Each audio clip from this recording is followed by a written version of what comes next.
Salve, salve, meus amores! Abram alas pro Sem Censura, que esse clima de carnaval tá aqui com a gente hoje. E hoje a gente celebra a raiz e a resistência do samba, exibindo homenagens que fizemos a 4 gigantes que atravessaram gerações.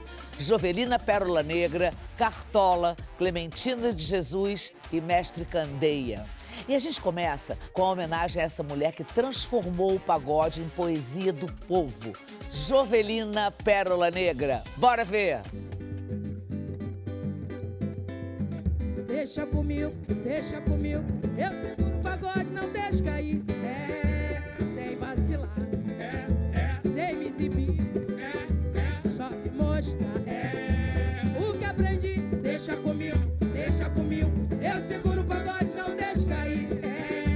Sem vacilar, sem me exibir, só me mostrar, o que aprendi. Eu sou partideira da pele mais negra que vem que chego para improvisar. Já vi bandideiro que nunca vacila, entrando na fila querendo versar. Mas dou um aviso que meu improviso é sério assim, isso não é de brincar. Otário com ânsia, eu mando pros pensando firma na palma de mão. Sem vacilar, sem... Alô, sem censura? Chegamos. O que aprendi, deixa comigo, eu seguro o pagode, não deixo cair. Sem vacilar, sem me exibir, só me mostrar. O que aprendi, a luz do repente, da estrela cadente, chega de repente, não dá pra sentir. Além do pagode só pensa quem pode, quem sabe sua mãe não soube trair. Não sou diamante, safira, esmeralda, não sou turmalina, nem mesmo rubi. Por onde passava deixava sal, a pérola negra passou por aqui. Sem vacilar, sem me exibir, só me mostrar, o que aprendi. Deixa comigo, eu seguro o pagode, não deixo cair. Sem vacilar, sem me exibir, só me mostrar, o que aprendi. Eu sou partideira da pele mais negra que veio que chega para improvisar. Já me bandideiro que nunca vacila, entrando na fila querendo versar. Mas dou um aviso que meu improviso é sério, aciso da raciça. Por onde passava deixava a pérola negra passou por aqui. Vacilar, sem me exibir, só me mostrar, o que firma na palma de mão, vem, sem vacilar, sem me exibir, só me mostrar, o que aprendi. Olha só, amor, a Jovelina, sua mãe, foi uma pioneira em muitas frentes, né? Quando é que você se deu conta, assim, do gigantismo dela? Porque a bichinha foi pra tudo que é lado, né? Ela sabia tudo. Então, aqui tá ligado, né? Tá ligado então, aí. Eu dei conta do gigantismo da minha mãe. Uma vez a gente em casa, ela limpando a piscina de casa, porque, como você bem falou, ela foi empregada doméstica, né? Então, essas coisas não saem da gente. Mulher arruma casa, minha mãe era muito canceriana, então era muito aquela coisa, vai morrer, vocês vão me dar valor, aquela coisa que, né, aquela perturbação toda. E ela gostava muito disso. Então, uma vez a gente estava na casa de praia e ela limpando a piscina. E ela não cantava em casa porque ela não gostava da voz dela. Não acredito, Ela não gostava, ela não se ouvia, ela não cantava em casa. A gente ouvia tudo, Leci, Zeca, Fundo, todo mundo, mas ela não, a gente não ouvia porque ela não gostava. E aí uma vez ela estava limpando a piscina cantando Sorriso de um Banjo. Aí eu falei, meu Deus. O que é isso? É um furacão. Ali eu tive a real, não tinha nada, ela estava em casa normal, não tinha... Era ali cantarolando e foi não tinha produção, não tinha nada. Ela simplesmente de canga e cabelo pro alto e aspirando piscina. E ali que eu falei, caramba. Aí dali eu falei, o negócio é mais embaixo. E ela era realmente Maravilhosa. E você falou pra ela? Você Não tive nem coragem. Nem coragem, Porque ela, como ela não gosta... Se eu falasse, ela dá na minha cara. Você não tem noção, não, se você quer ela, não. Garota, eu te perguntei alguma coisa? Bal.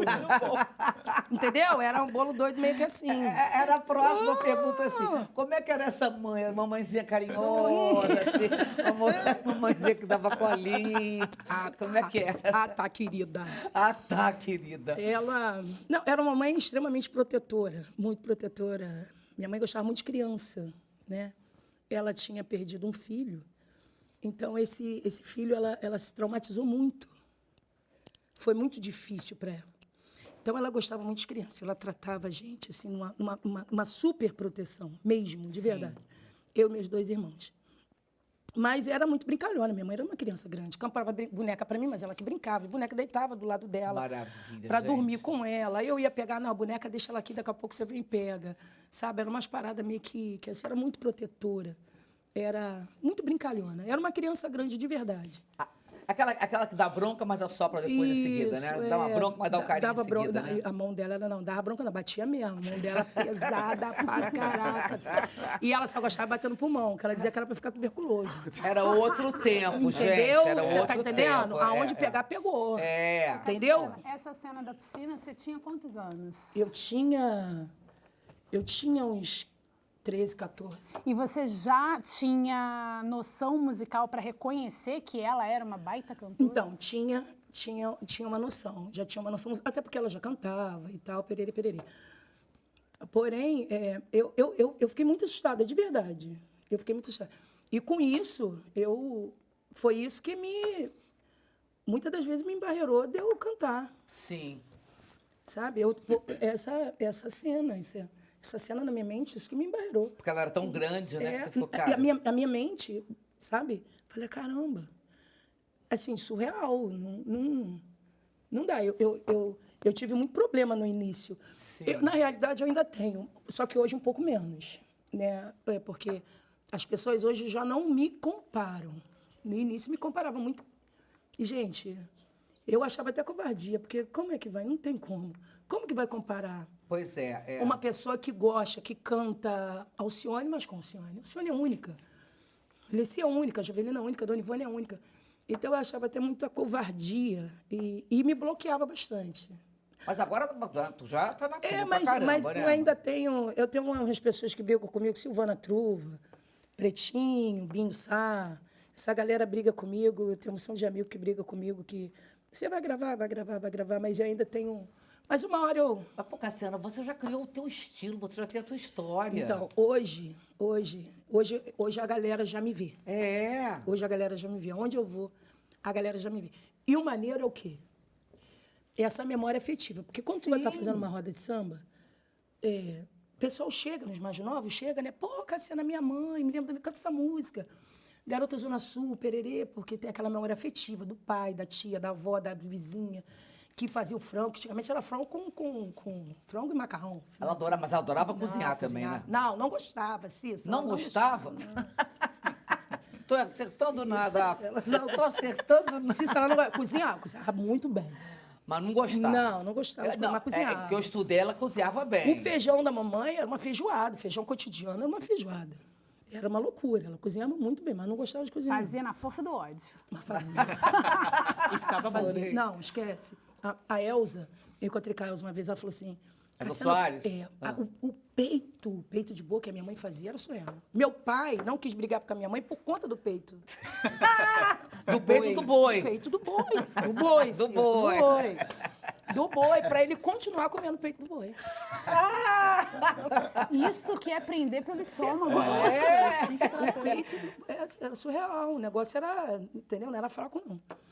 Então, hoje, eu vou devagarinho, né? Que a gente tem que ir devagarinho, pererê, pererê. Mas hoje eu boto mais na minha cara, as pessoas vão me conhecendo. Então, vão me tirando um pouco dela. Não é que eu não goste, eu amo. Mas a Cassiana é Cassiana. E Juvelina é Juvelina. Sim, sim. Juvelina é Juvelina. Mas hoje, Cassiana, assim, quem conhece o samba no Rio de Janeiro e em outros lugares, sabe que Cassiana, que hoje o samba, né, Cissa, tá na rua, né? Tá na rua. O samba é muito da roda de samba, né? Isso. Menos nas casas de show e mais na Sim, rua. E sim. quem Graças frequenta a Deus, em rodas né? Zona Oeste, Zona Norte, todos os lugares, sabe que a roda que tem a Cassiana é a roda que vai pegar fogo. Você sabe que não é uma roda que você vai ali para assistir, para bater palma, é a roda que você vai, A Cassiana tem essa marca já no samba, e não só do Rio de Janeiro, porque ela já vai muito para São Paulo, Não, ela já faz São muito Paulo. outros estados, e ela tem essa marca. Ela hoje já tem o nome dela, Isso. que não é ligado Graças só ao a nome Deus. da mãe dela. Mas, Léo, eu queria aproveitar que eu tô com você. Como é que foi, assim, a vida da Juvelina antes da música? Olha, a Jovelina tem uma característica que a gente pensando hoje, né, vendo a força da Jovelina, a gente não entende como ela só começa a carreira dela com 41 40 anos, né? Né? Assim, como essa força gigantesca ficou na concha, né, durante tanto tempo. Mas, se você for olhar para a história do samba, a gente vai ver que a Clementina de Jesus só surgiu depois dos 60. Que a Dona Ivone Lara só lança o primeiro disco depois dos 50. Aí você começa a entender o que essas mulheres periféricas, pretas retintas, mulheres, né?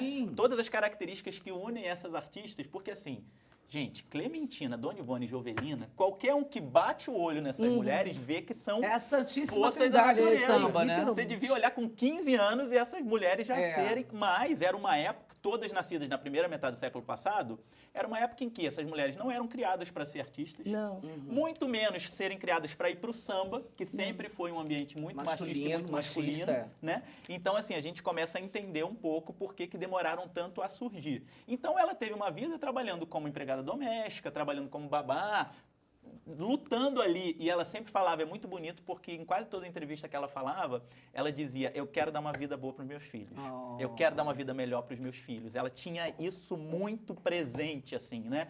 Então, teve uma vida dura, uma vida do povo brasileiro, uma vida de uma mulher que morava na Baixada Fluminense, que saía todo dia para trabalhar na Zona Sul do Rio de Janeiro, pegando o trem, criando os dela e os dos outros. Ô, Léo, você falou agora há pouco, assim, toda entrevista que ela dava, ela dizia isso. A gente, para procurar, pesquisar sobre Jovelina, é um custo. Tem muito pouca informação na internet. Queria saber o porquê disso e como que você fez para mergulhar numa história que tem tão poucos registros. Eu me deparo com isso quando eu vou escrever o meu livro Canto de Rainhas, que a gente até falou Sim, sobre falamos ele aqui, né? aqui, É um livro sobre cantoras de samba e que eu vou desde as cantoras lá do começo do século passado até a geração atual e, obviamente, passo pela Jovelina. E de todas as cantoras, eu falo de quase 40 cantoras nesse livro, a Jovelina foi a cantora que eu menos encontrei informação.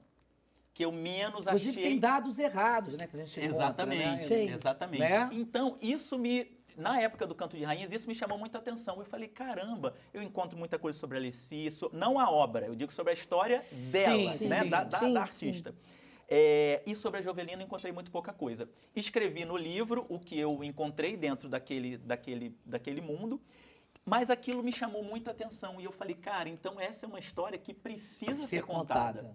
E aí, quem me dá o empurrão é o Marcelo Calero, que foi nosso secretário de Cultura, maravilhoso, fã de Jovelina e de Cassiana. Eu marquei o encontro com ele, que ele tem que ir lá na roda de samba. Você, Calero, você e Jovelina. Tem que ir lá ou na Rosalina, ou no Samba de Coroa, tem que ir lá pra gente... fazer maravilhoso. E aí o Calero, eu tinha lançado o musical sobre Leci Brandão. Sim. E a gente estava rodando várias cidades e tal, e o Calero falou, Léo, tem que escrever um sobre Jovelina. E aí aquilo fica, e eu começo a pesquisar. Ele que me dá, e ele tem uma história de família com a Jovelina, ele ouvia muito e tal.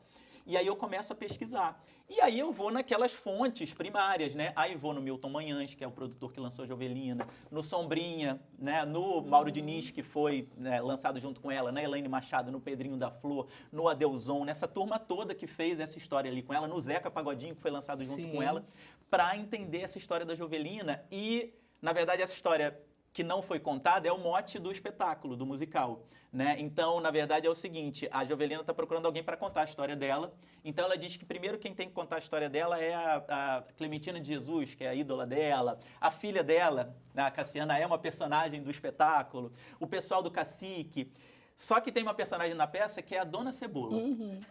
A Dona Cebola, que é a estrela da Feirinha da Pavuna. E que, pra mim, eu criei esse personagem porque a Dona Cebola é o povo brasileiro, é a feira, é o subúrbio, é a zona norte do Rio de Janeiro, é a rua, é a Baixada, que é a Jovelina. Então, no fim do espetáculo, ela chega à conclusão de que quem tem que contar a história dela é a Dona Cebola. Ai, que é o povo, né? Porque o povo que sustentou a Jovelina durante os 13 anos de carreira dela. Ela diz na peça, ela foi uma anti-estrela. A Jovelina não era, né, essa personagem que queria ser uma cantora. Não, ela era no palco. Ela não era uma diva, né? Ela era, exatamente. Ela era aquela pessoa que você encontrava na rua, era a mesma pessoa, né? Exatamente. Então, essa história que não foi contada vira o mote do espetáculo, que é a Jovelina descobrindo quem pode contar essa história dela. Agora, Léo, me conta assim, você falou dessa vida difícil que a gente vê, mas como é que ela começou a carreira musical, profissionalmente? Então, Jovelina tinha essa vida de uma trabalhadora brasileira, né? Mas amava os pagodes. Então, e era respeitada, né? Porque ela chegava com respeito também, mas ela encarava aqueles homens todos ali, né? Encarava. Era uma das poucas que encarou. Muito pouco. Ela versava com os Pois é, exatamente. Os grandões. Ela não botava galho, não. Tô sabendo, estudei. Ai, queria tanto ter visto. Vai, me conta. E aí ela frequentava esses pagodes. E aí ela começa a ir frequentando por lazer, né? Porque gostava muito daquilo. Os pagodes da Baixada, da Zona Norte, da Zona Oeste. E se isso começa, a virada dos anos... maravilha. Olha essas imagens, gente. Ai, isso aí lindo, gente. E esse momento é um momento em que o pagode estoura, né? Porque é um momento depois do encontro da Beth Carvalho com Fundo de Quintal. Sim. E o começo dos anos 80, o Rio de Janeiro era um pagode em cada esquina. Era uma coisa de louco, impressionante. E ela começa a frequentar e, com a voz que tinha, ela começa a dar suas canjas e ela começa a perceber que em alguns lugares onde ela cantava, dava um dinheirinho. Ai, que bonito. Quando não dava, ela pedia, tá? Não é? Quando não dava, ela pedia. Então isso se torna mais interessante, porque você está fazendo uma coisa que você gosta, né? Que as pessoas estão te aplaudindo sem dar ganho um dinheirinho. Então ela foi começando a cantar, a dar umas pequenas canjas nos pagodes e o talento dela, obviamente, começa a correr. E aí, em 1985, quando o Milton Manhães, que era um produtor importantíssimo, um cara que estava nesse começo da história do Cacique de Ramos, resolve fazer o que na época se chamava de pau de sebo.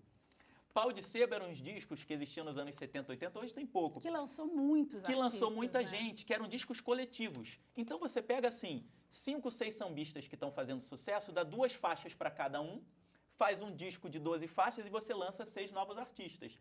Dona Ivone Lara, a primeira gravação foi em pau de sebo. Wilson Moreira, João Nogueira, Ney Lopes, todo mundo começou em pau de sebo. E o Milton Manhães resolve fazer o pau de sebo chamado Raça Brasileira. Ele olha para os pagodes e detecta 4 grandes estrelas. Primeiro, Zeca Pagodinho. Caramba, Zeca Pagodinho gente. já tinha gravado com a Beth Carvalho, já era uma estrela. Pedrinho da Flor, do Salgueiro, na época da Flor da Mina do Andaraí. Elaine Machado, uma cantora também espetacular. Sim. Mauro Diniz, o filho do Monarco, que também estava começando a fazer sucesso. E ele queria lançar 2 mulheres. Ele queria 3 homens e 2 mulheres. Começa a rodar a cidade em busca do 5º nome. E alguém dá o bizu para ele. Olha, tem uma mulher ali no pagode da Doca, mas que também vai em todos os outros pagodes, que vai ver ela que você vai gostar. Canta no Botequim do Império. E ele vai ver a Jovelina, se encanta. Ele diz que quando encontra a Jovelina e fala que é da gravadora, a Jovelina se ajoelha aos pés dele. Fala, você é da gravadora. Que é a oportunidade chegando. E ele coloca a Jovelina no Raça Brasileira. E é um estouro, é um lançamento do Zeca e da Jovelina. Eles são lançados juntos no mesmo disco. Que tem o Bagaço da Laranja. O Bagaço da Laranja. Gente, que eu adoro. Parceria e você deles. falou aí de Império, mas ela também foi baiana na ala das baianas do Império Serrano, né? Foi lindamente, né, Ara? E a gente usa uma saia da Império, né? Do Império Serrano, que eles emprestam pra gente, assim, uma roupa linda, verde, maravilhosa. No espetáculo. No espetáculo de baiana. Ai, eu lindo. E Cebolinha, né? Jovelina e Cebola. Cebola fazendo vez Olha de... ela dando entrevista de baiana ali que apareceu, gente. Gente. Muito linda, gente. E como é que ela virou pérola negra, assim? Então, título? ela tinha um amigo chamado Dejalmir. Ah, Dejalmir, O Dejalmir, é verdade. Que era do Vegas Esporte Clube de Coelho Neto, que era uma roda em Coelho Neto. Olha como ela rodava. Pagode da beira do Rio, ela pagode do Mazinho, ela ia Madureira, a tudo que é tudo. O Botequim do Império, né? Porque era uma baiana do Império Serrano. E o Djalmir dá esse nome para ela, e aí fala que tem muito a ver com ela, né? É um nome reluzente, é um nome que mostra o teu brilho. A força da voz, né? E com a pele, a força da voz. Uma pérola negra. E aí eles foram fazer um festival de chopp na época e botaram o nome.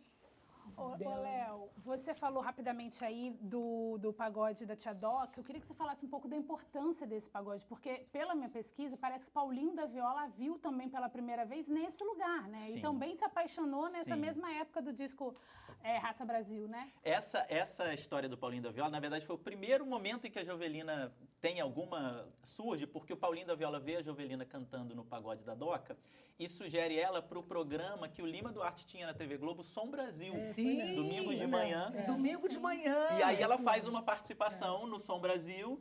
É o primeiro momento em que ela aparece, assim, mas aquilo não acontece nada depois, vai acontecer mesmo depois do Raça Brasileira. Mas antes do Raça, teve esse momento. Então, 2 vezes no Pagode da Doca, né? O Pagode da Doca era um local onde a velha guarda da Portela ensaiava, em Madureira. Senhora. Era no quintal da Doca. Surreal. Era surreal. Caramba. E aí, a velha guarda na época de Manasséia, seu Alberto Lonato, Jair do Cavaquinho, Argemiro Não devia caber Patrocínio, uma moça. Monarca, imagina. Não tinha Doca, nenhuma Surique, moça. Eunice, Nossa, a que turma toda. delícia. E a velha guarda ensaiava ali. As pessoas começaram a chegar, porque a velha guarda ensaiando, se tivesse hoje a gente ia para lá agora. Claro. Né? As pessoas começaram a chegar e a frequentar aquele espaço. Só que foi chegando tanta gente que não dava mais para a velha guarda ensaiar, virou um acontecimento. Aí a velha guarda passa aí para o quintal da Tia Neném, no Manasséia. Então os ensaios da velha guarda passam para lá e a Doca começa a fazer o pagode dela. E aí vira o pagode da Doca nesse momento em que os pagodes estão estourando e vira uma referência. Todo mundo que cantava e que gostava de samba tinha que ir no pagode da Doca. Era meio um batismo para você entrar no samba. Então, todo mundo passou por esse pagode. Era um dos... Teve o pagode do Arlindinho, Sim, né? sim. O Zeca conta que ele teve um pagode que no primeiro dia nem ele foi. E eu pergunto, Zeca, mas como é que era o nome? Zeca, como é que era o nome do teu pagode, Zeca? E ele falou, não lembro, mas eu tive um pagode. No primeiro dia nem eu fui. Aí fui mais 2 vezes, depois acabou, que eu não tinha paciência para aquilo. E, agora, Afra, Flor, a gente está falando dessa mulher incrível, imensa, como a gente falou no início, gigantesca, né? E você assumiu esse personagem no teatro. Quando chegou esse convite, eu quero saber, a tremedeira começou por onde? Pelo pé, pela mão, pelo coração, pelo olho, por onde? Nossa, eu tinha feito um espetáculo antes, né, chamado Vinte o Pilar, que o nosso diretor, ele foi assistir. Depois eu fui assistir uma peça dele, e aí no final, na mesa do bar, ele falou assim, você tem a cara da minha Jovelina, você quer fazer minha Jovelina? Eu olhei para ele, falei, eu já canto em roda de samba também, né? Eu falei, ok, te mando então os vídeos cantando Jovelina. E fiquei em casa aguardando, assim, com o celular, né? Ai, Você fica assim, ai, meu é, Deus, qualquer toquezinho. E aí, quando ele falou, olha, aprovado, você tá dentro, aí eu comecei a pesquisar tudo que eu pude encontrar na internet, que é muito pouco, né? Tudo que eu pude encontrar era muito pouco e fiquei nessa tensão, assim, comprei o livro do Fundo de Quintal para ver se encontrava mais coisas ali sobre ela, mas eu descobri muitas coisas sobre a vida Jovelinas através da pesquisa do Léo, assim, totalmente, sabe? Tudo que eu sabia sobre a Jovelina é que era uma mulher negra, retinta, que cantava samba. Eu sabia as músicas dela. Não, uma voz potentíssima, assim. Um registro vocal muito diferente do meu, em algum lugar, né? E o que a Cassiana falou, essa coisa da comparação, eu fiquei assim, gente, não sei se eu vou chegar no grave da Jovelina, porque fica essa tensão, né? Você é atriz, você é atriz, você fica naquela pesquisa, você quer chegar perto, né? Nunca tinha feito nada biográfico, assim, né? E então foi interessante, fiz um trabalho maravilhoso com Pedro Lima, nosso preparador vocal, assim, intenso, semanalmente, a cada 3 dias estava lá com Pedro, suando, para encontrar esse grave com esse punch, né? Que ela tem uma região grave, mas ela canta no punch do agudo dela. Então ela vai com uma força aqui. E tem um metálico, né? E tem um metal, exatamente. Tinha que ser mais estudada a voz da Jovelina, Total. gente. É única mesmo. Ô, Flor, você disse que você já conhecia mais ou menos as músicas dela, né? A gente meio que conhece por osmose.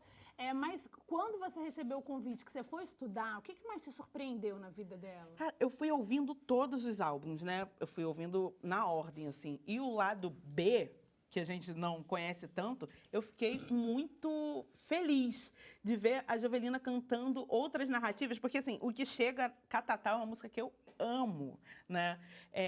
Outra Precipício, que é outra que eu não conhecia tanto, né? A gente Beto Sem Braço. Beto Sem Braço.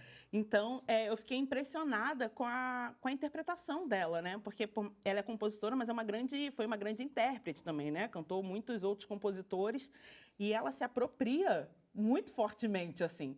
E ela tem uma coisa da voz cantada, que era uma voz cantada meio falada, né? Que a batucada tá toda nas consoantes. Ela vai falando e batendo a boca, batendo o lábio, batendo a língua. E ela cria o próprio ritmo. É incrível. Que é a coisa do partido alto, né? O partido alto traz isso. E tem uma coisa assim que eu pesquisando aqui, que eu também nota, que você procurou trazer, além, obviamente, do canto, chegar próximo dessa voz que, como a gente falou aqui, é única, não dá, e você tem consciência disso, é único, confundível, mas você também chegou próximo, assim, da força dela, do sorriso dela, do riso, da humanidade dela, porque isso também é fazer o personagem. Não adianta ser Muita sala de só uma cantora que chega perto da cantora, né, que tá ali, homenageada, mas não tem o jeito, não tem corpo, o né? corpo, a coisa. E você também se jogou numa imersão para... Tinha um colete que a gente usava na sala de ensaio, que é o colete de ensaio da Ruth Alves, que é nossa figurinista, e também primeira porta-bandeira, né, da Viradouro. E aí era um colete pesado, de 15 quilos, assim, porque a Jovelina aqui, ó, né? E as costas aqui, assim, bem abertona. Eu botava aquele colete pra ensaiar, pra ficar bem abertona, assim. Aí o Viola falou assim, pronto, agora pode tirar o colete, porque agora, qualquer lugar que você chega, seu peito chega antes, sabe? Isso que eu acho legal, exatamente. Então, sala de ensaio, eu sou apaixonada por sala de ensaio, né? Então, a gente vai descobrindo muita coisa, pesquisando. Isso é uma delícia, assim, chegar nessa voz dela. E pensei nas minhas tias, toda a minha tia Gina, que fala assim, a vizinha lá da minha infância, a Tita lá do Recreio, que também falava, entendeu? Minha mãe é canceriana, tipo sua mãe, né? Mas é de porradeiro, né? É o amor porradeiro, É o amor porradeiro. Não, era de porradeiro mesmo. Agora, qual é a música da Jovelina, assim, que melhor representa a essência dela pra você? Ai, Santo Forte. Santo Forte. Eu amo Santo Forte. Quando ela fala, quem jogou pra mim, não pegou, caiu primeiro. É tipo assim, não vem, nem tenta. Nem tenta, que eu tô aqui pronta pra vencer, assim. Eu amo essa música. Pra mim, é a síntese da história dela. Eu tenho uma que, pra mim, é a cara. A gente estava falando de Cebola aqui. Já me lembro da Feirinha da Pavuna. Feirinha da Pavuna, porra, não é possível. É maravilhoso. Na Feirinha da Pavuna, houve uma grande confusão. Na Feirinha da Pavuna, houve uma grande confusão. A dona Cebola que estava invocada, ela deu uma tapa no seu pimentão. A dona Cebola que estava invocada, ela deu uma tapa no seu pimentão. E na Feirinha da Pavuna, houve uma grande confusão. Na Feirinha da Pavuna, Cissa, houve uma grande confusão. A dona Cebola que estava invocada, ela deu uma tapa no seu pimentão. A dona Cebola que estava invocada, ela deu uma tapa no seu pimentão. Seu tomate cheio de vergonha ficou todinho vermelho e falou assim: eu também faço parte do tempero. Eu também faço parte do tempero. Eu também faço parte do tempero. Seu pepino que estava no canto deu uma pernada em Dona Melancia. Dona Abóbora muito gorda, nem do canto ela saía. Vou chamar seu delegado, que é o seu de loja marca, que falou pra todo mundo: acho bom isso acabar. Acho bom isso acabar. Acho bom isso acabar. Acho bom isso acabar. Acho bom isso acabar. Acho bom isso acabar. Acho bom isso acabar. Acho bom isso acabar. Acho bom isso acabar. E na Feirinha da Pavuna houve uma grande confusão. Na Feirinha da Pavuna houve uma grande confusão. A dona Cebola que estava invocada, ela deu uma tapa no seu pimentão. Ela deu uma tapa no seu pimentão. Seu tomate cheio de vergonha ficou todo vermelho e falou assim: eu também faço parte do tempero. Eu também faço parte do tempero. O palco meu, né? Eu também faço parte do tempero. Seu pepino que estava no canto deu uma pernada em Dona Melancia. Dona Abóbora muito gorda, nem do canto ela saía. Vou chamar seu delegado, que é o seu de loja marca, Alô pra todo mundo, bate na palma de mão, palma de mão. Acho bom isso acabar, acho bom isso acabar. Acho bom isso acabar, acho bom isso acabar. Acho bom isso acabar, acho bom isso acabar. Acho bom isso acabar, acho bom isso acabar. Eu acho bom isso acabar, acho bom isso acabar. Acho bom isso acabar, acho bom isso acabar. Eu acho bom isso acabar, acho bom isso acabar. Dona Cebola, seu pepino, acho bom isso acabar. Acho bom isso acabar, acho bom isso acabar. Acho bom isso acabar, acho bom isso acabar.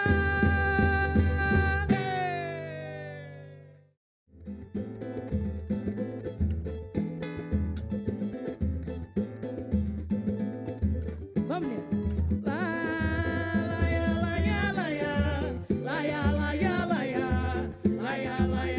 Canta, Jovelina!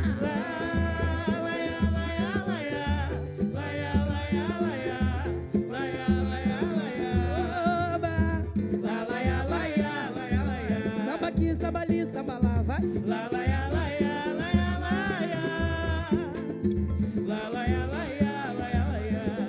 Pois é, foi ruim a peça, mas pensei depressa numa solução para a depressão. Fui ao violão, fiz alguns acordes, mas pela desordem do meu coração não foi mole não.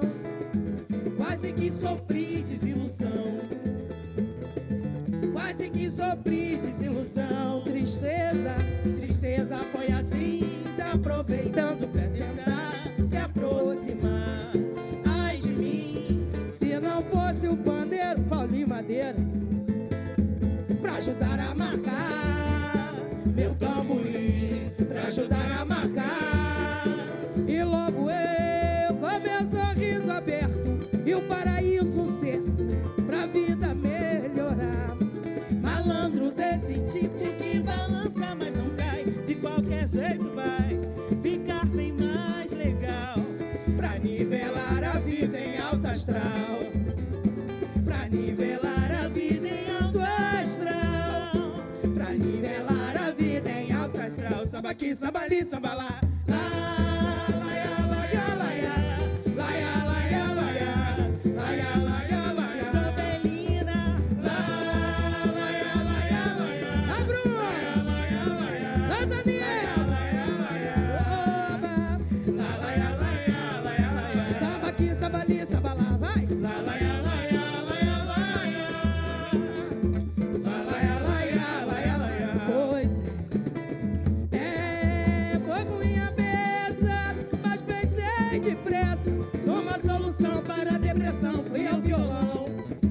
Fiz alguns acordes, mas pela desordem do meu coração não foi mole não. Quase que sofri desilusão, quase que sofri desilusão. Tristeza, tristeza foi assim, se aproveitando pra tentar se aproximar. Ai de mim, se não fosse o pandeiro cantar e o tamborim pra ajudar a marcar meu tamborim, pra ajudar a marcar. Canta, canta, canta, canta. Logo eu com meu sorriso aberto e o paraíso perto pra vida melhorar. Malandro, malandro desse tipo que balança mas não cai, de qualquer jeito vai ficar bem mais legal. Pra nivelar a vida em alto astral, pra nivelar a vida em alto astral, pra nivelar a vida em alto astral. Samba aqui, samba ali, samba lá.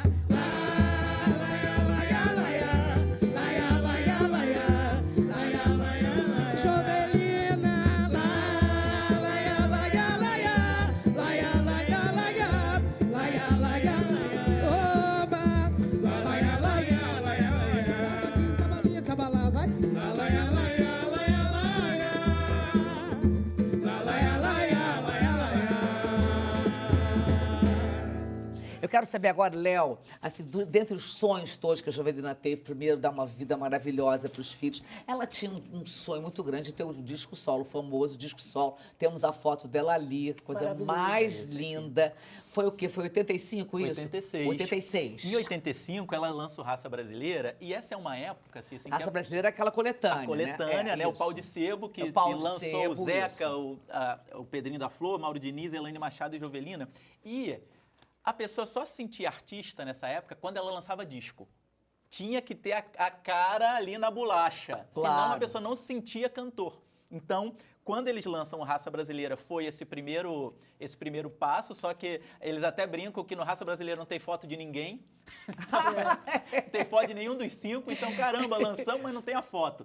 Só que o Raça Brasileira faz tanto sucesso, é um momento de tanta explosão do pagode, que a gravadora, a RGE, resolve, e isso não acontece em Pau de Sebo. O que acontecia em Pau de Sebo? Você lançava 6, viam quem eram 1 ou 2 ali melhores para lançar o disco solo. O Raça Brasileira faz tanto sucesso que a gravadora resolve lançar disco solo de todos os 5. Caramba! Então, foi a única vez que isso aconteceu, Cissa. Na história do Pau de Sebo, foi a única vez que isso aconteceu. Então, em 86, chega ao mercado o primeiro disco solo do Zeca Pagodinho, da Jovelina, do Mauro Diniz, do Pedrinho da Flor e da Elaine Machado. O disco do Zeca é um estouro, um arrasa quarteirão, é o disco branco do Zeca, capa branca. Sim. Vende mais de 1 milhão de cópias, Coração de Zalinho, todos os sucessos, SPC, Judia de Mim, todos os sucessos.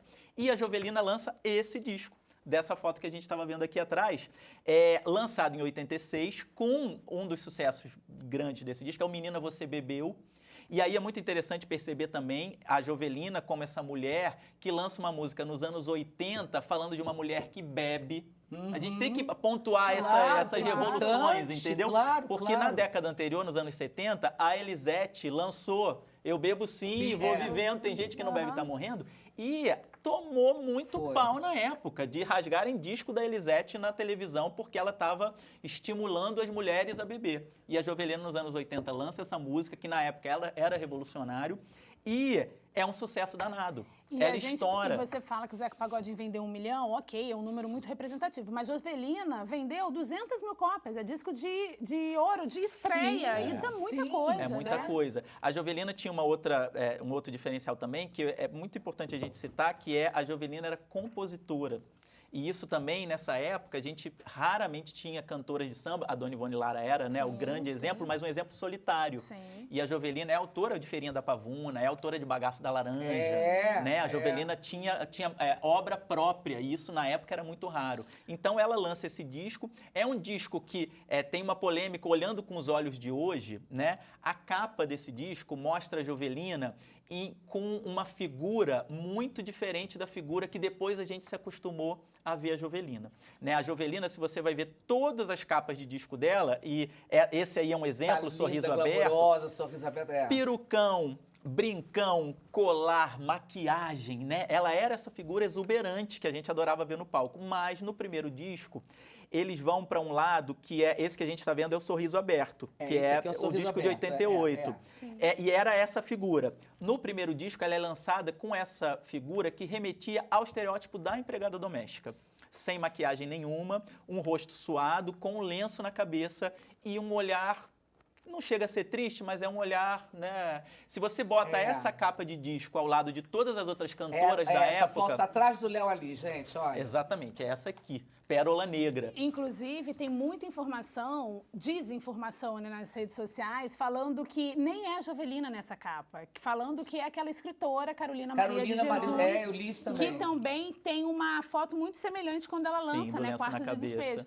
Exato. E mostra como que o mercado queria que as mulheres negras eram vistas, né? Exatamente, Fabi. O mercado tinha a figura da Clementina como essa figura que era empregada doméstica e foi descoberta, né, como se dizia na época, e virou uma cantora de sucesso. Então, olhando com os olhos de hoje, a gente pode imaginar que eles tentaram repetir um pouco esse caminho, só que assim, a gente vê depois pelas outras capas que a Jovelina queria aparecer, obviamente, linda, glamourosa, maquiada, com o seu perucão, e como ela era em cena, né, como essa cantora gigante. E né? esse glamour do artista, porque eu acho eu acho, por exemplo, linda essa capa daqui. Eu acho linda. Eu gosto de mulher sem maquiagem. Eu uso maquiagem para trabalhar, mas assim. Mas a gente, quando tá aqui, tô trabalhando. Sim. Ué, tivesse uma capa em cena. meu, eu quero cena. tá Rímel. Rímel, dá um batom aí, né, Cassiano? E o mais importante, essa é a primeira imagem da Pois Jovelina. claro. Né? Claro. Porque o Raça Brasileira não tinha foto de ninguém. Então, a primeira imagem que o público recebe da Jovelina é essa imagem. E como é que você resolve isso no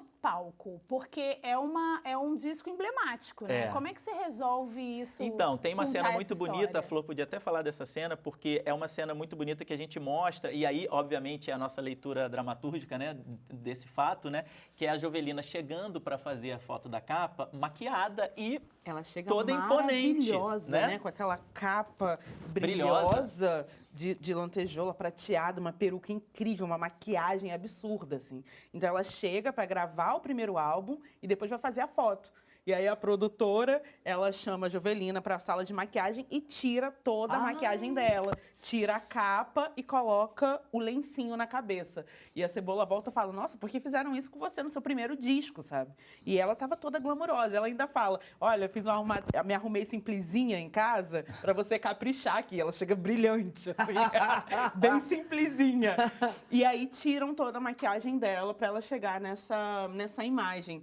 E tem uma história de que essa foto, assim, ela foi escolhida para ser assim, porque é assim que ela foi vista por quem propôs o primeiro álbum, assim. E aí foi isso. A pessoa disse, ela não aceitou muito de cara, mas depois ela... E eu falei para ela que depois ela podia fazer do jeito que ela quisesse. E ela fez. Né? Porque olha isso. Exatamente. Maravilhosa. Eu li uma fala que você colocou, que eu não sei se é de verdade, assim, que existe, ou você colocou dramaturgicamente no espetáculo, que você botou na boca da Clementina de Jesus, falando com a Jovelina o seguinte, que é, sempre olharam pra gente, mas nunca viram a gente como artista. E é tão bonito, né, Cissa, a gente fica pensando no teatro, assim, né, eu estava vendo outro dia a entrevista da Denise Fraga aqui no seu programa, falando sobre a força do teatro, né, e como o teatro traz essas experiências pra gente.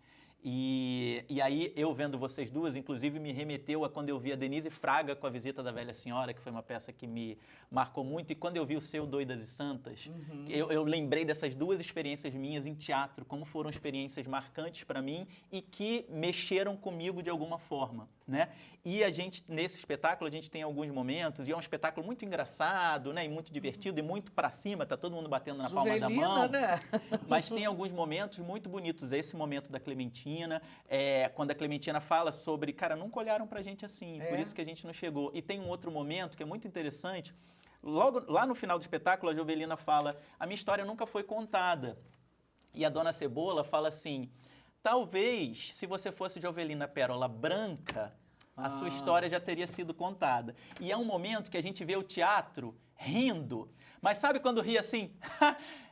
E depois tem aí um mal-estar, né? Entendeu? Elabora aquilo de alguma forma, porque é um momento engraçado, é uma piada que a Dona Cebola faz, mas é uma piada que você pensa, caraca, então a gente tem percebido também, além de contar a história da Jovelina, mas a oportunidade de fazer as pessoas refletirem sobre esses tempos, sobre esses momentos da nossa arte. E ainda bem que esses tempos de risada estão cada vez menores, porque não tem A própria cena da executiva tirando a maquiagem, a Fernanda tá cantando, né, Fernanda Sabor, que faz a executiva, e a Fernanda canta lindamente, assim, e ela faz uma coisa que quando ela tira o batom, ela mostra pra plateia, e ela tira a peruca da Jovelina e ela gira a peruca no ar, a plateia ainda, algumas pessoas ainda riem, aí depois, tipo, eita, não é pra rir. Então tem um riso nervoso. Exatamente, identificando o riso nervoso. O racismo era abordado na sua casa? Sua mãe falava sobre isso, de perceber que sofria isso dentro dessa indústria?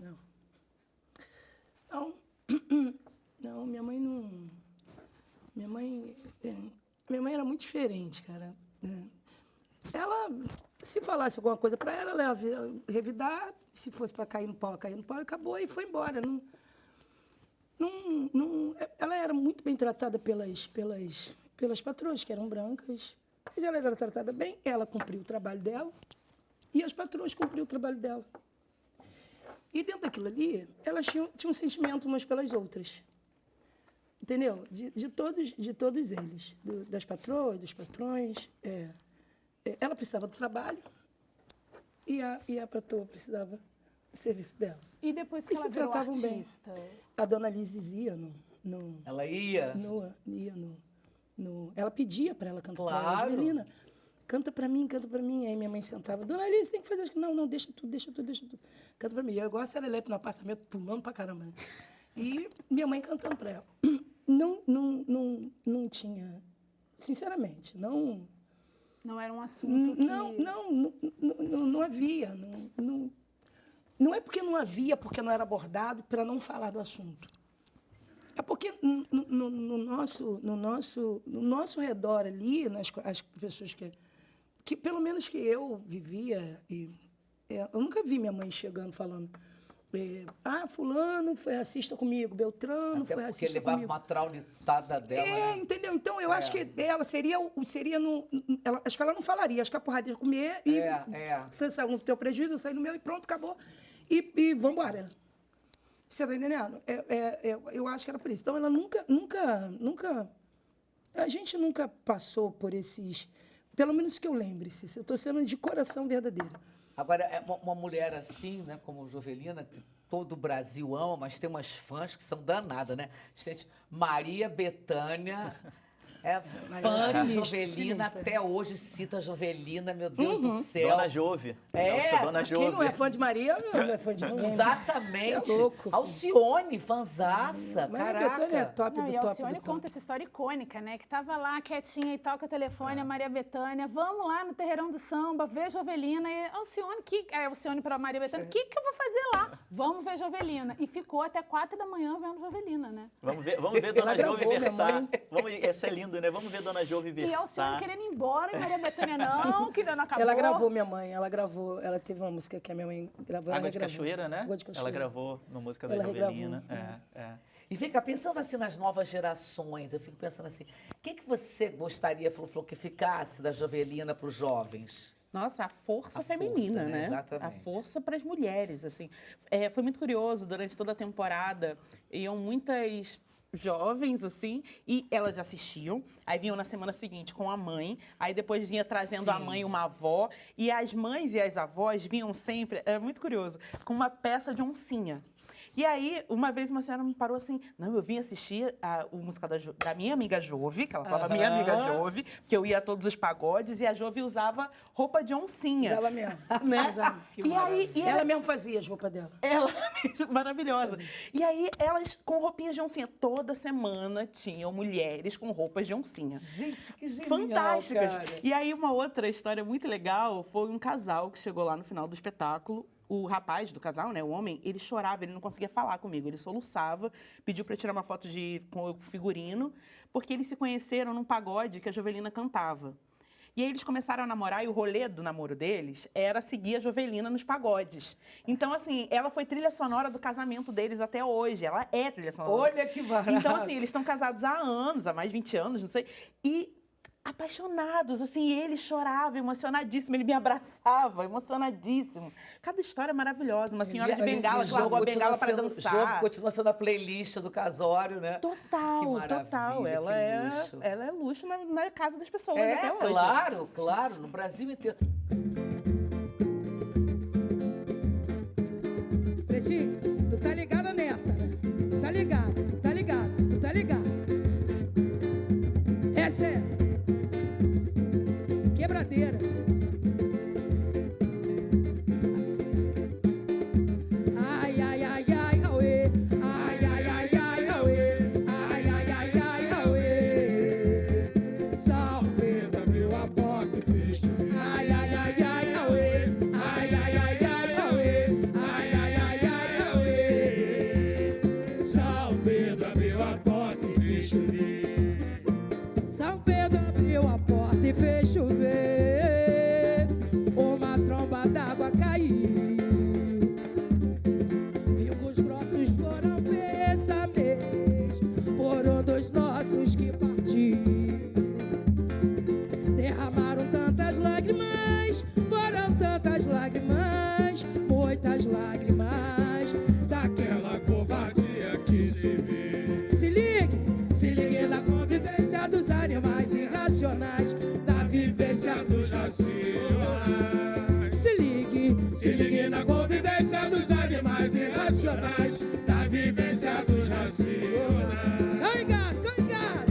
Cão e gato estão se beijando. Gato e rato brincando no porão. Zé criou força no babão. É amigo do galho esporão. Os homens não se entendem. Se entendesse como seria bom, mas não há respeito ao semelhante.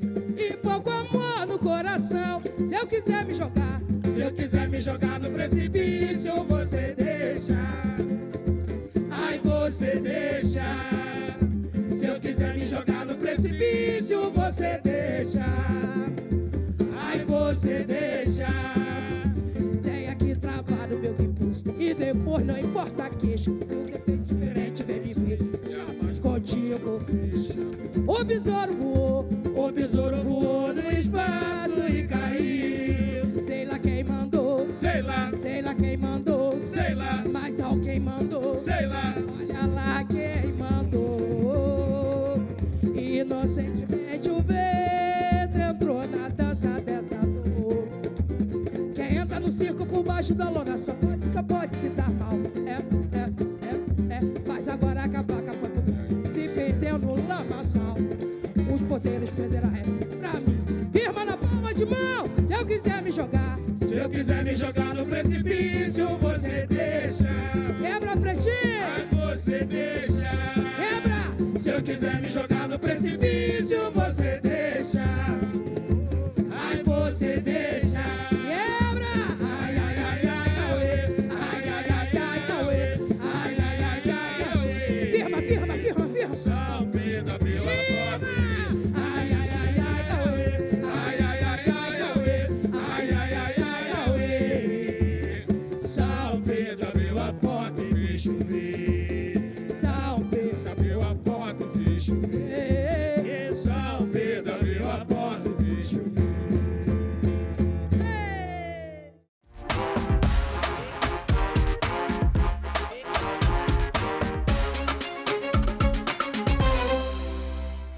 Bem-vindos de volta! E chegou a hora de rever a homenagem que o Sem Censura fez para as matriarcas do samba. Essas mulheres que celebram a ancestralidade e as raízes, como Clementina de Jesus. E tem também os bambas imortais, como os mestres Candeia e Cartola. A conversa rolou com a minha parceira, Cate Navarro.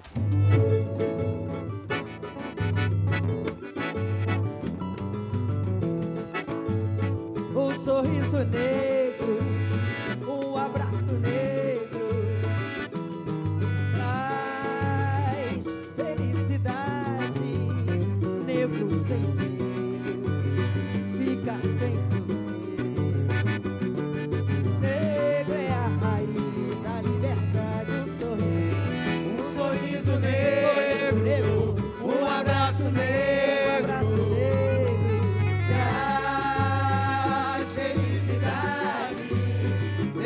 Sem emprego, fica sem sossego.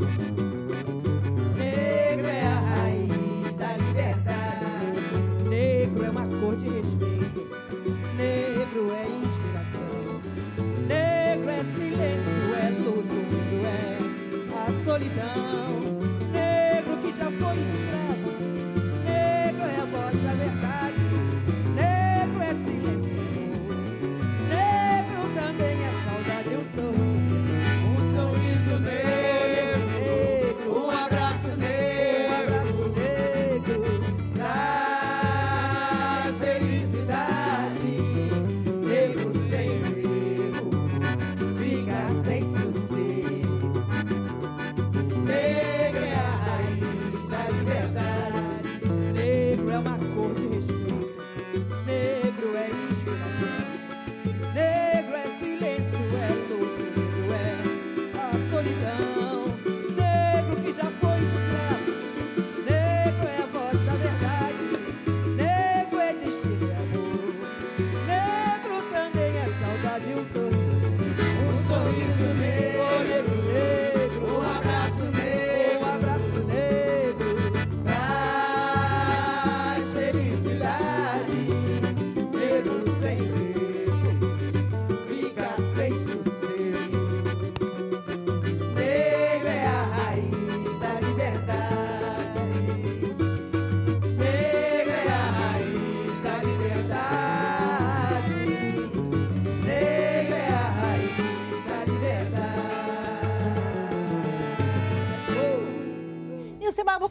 com você. Então tá, que vamos tal, lá. né? Vamos lá. Eu queria que você falasse sobre a importância, quando é que você percebeu que você era neta de Cartola, do grande nome Cartola, de Dona Zica? Quando é que bateu em você isso? O melhor de tudo, né, é ter sido escolhida, né, como neta do coração do Cartola, né? Meu avô, ele não teve filhos natural, né? E assim, minha mãe, né, filha do primeiro casamento da minha avó Zica, e eu fui criada por eles a partir da morte do meu pai.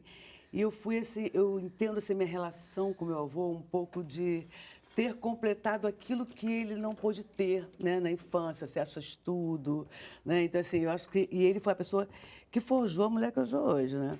E assim, acho que foi um privilégio muito grande, né, ter convivido, ter bebido na fonte e ter essa referência de dignidade que foi e que ainda é, né? Porque ele permanece vivo, sendo revisitado por várias gerações, que é o Cartola.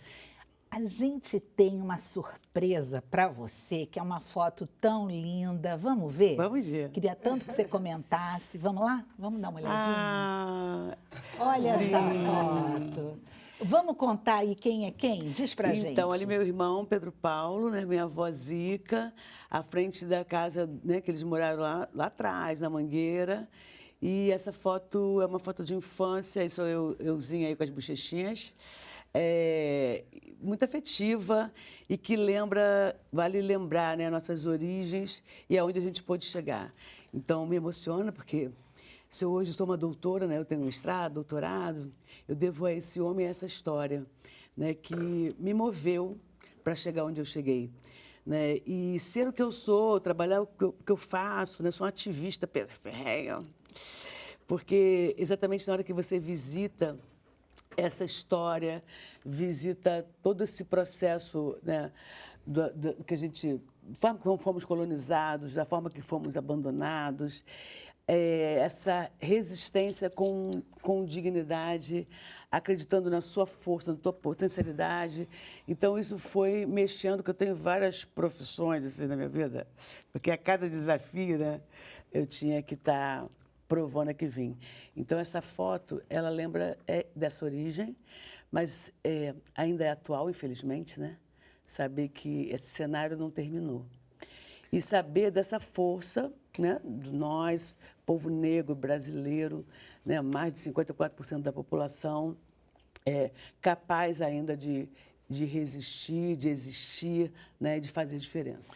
Samar, quais as lembranças que você tem dessa época da sua vida? O que você ouvia com Dona Zica e com Cartola? Como é que era essa sua infância dentro dessa casa? Nessa primeira fase, né, as lembranças são remotas, até porque nós não morávamos, eu, minha mãe e meu irmão, junto deles. Fui morar com eles depois de 13 anos.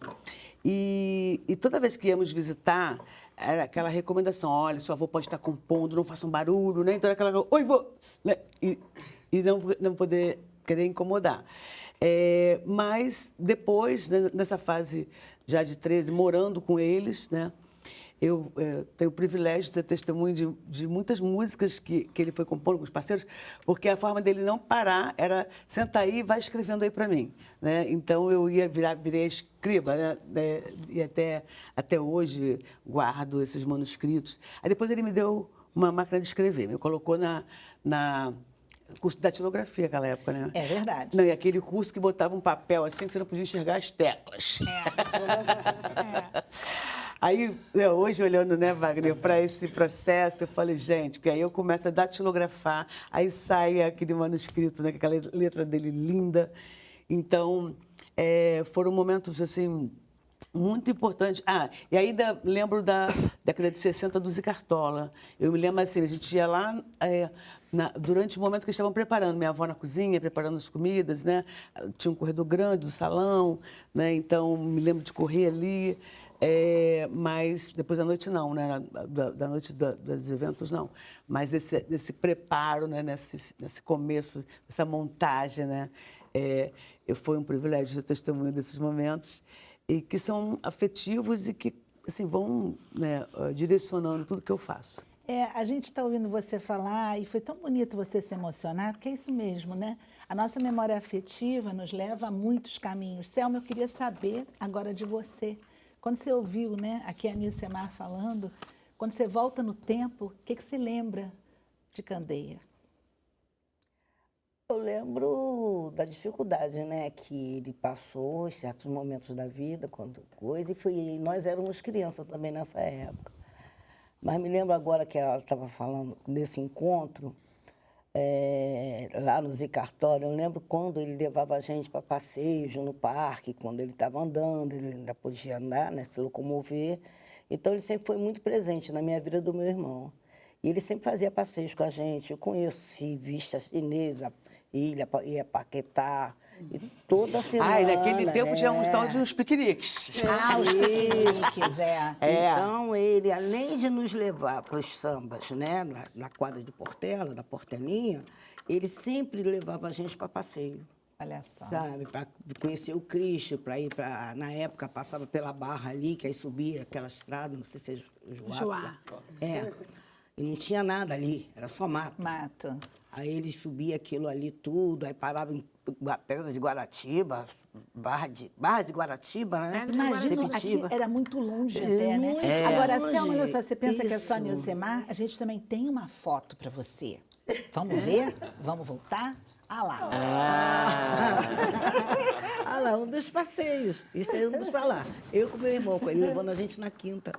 Maravilha. Isso era na Quinta da Boa Vista? Isso, Você lembra quantos anos você tinha aí, não? Hã? Você lembra quantos anos você tinha aí, não? Eu acho que tinha uns 3, 4 anos.